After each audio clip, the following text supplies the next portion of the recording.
ગુજરાતમાં ખેતીના ઉત્પાદનને વધારવા નવીન કૃષિ તકનીકો ખેડૂતો સુધી પહોંચાડવા અને ખેતી ખર્ચ ઘટાડી ખેડૂતોની આવક વધારવાના આશયથી રાજ્યભરમાં યોજાઈ રહેલા 2 દિવસીય રવિ કૃષિ મહોત્સવ અંતર્ગત સુરત જિલ્લાના માંડવી ખાતે આદિજાતિ વિકાસ રાજ્યમંત્રી કુંવરજીભાઈ હળપતિએ તાલુકા કક્ષાના 2 દિવસીય રવિ કૃષિ મહોત્સવનો શુભારંભ કરાવ્યો હતો।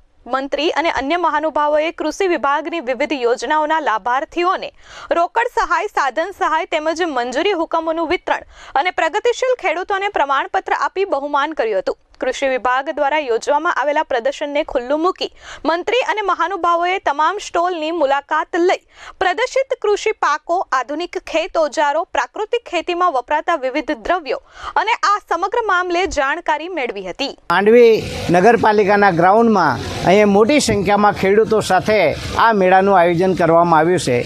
આ મેળાની અંદર ખેડૂતોને સારા પ્રમાણમાં બિયારણ મળી રહે, તંદુરસ્ત જીવન રહે એના માટેના સ્ટોલો મેં નિહાળ્યા છે અને મારી દ્રષ્ટિએ સૌથી સારો સ્ટોલ મને એ લાગ્યો છે કે આપણે બધાએ હવે પ્રાકૃતિક ખેતી તરફ વળવું જોઈએ અને પ્રાકૃતિક ખેતીના સ્ટોલના માલિકોને જે ખેડૂતો હતા એમને પણ મેં પૂછ્યું કે ઉત્પાદન કેવું આવે છે, તો એમણે કહ્યું કે ઉત્પાદન સારું આવે છે અને બીજાના પ્રમાણમાં એના ભાવ 5 રૂપિયા વધુ હોય છે।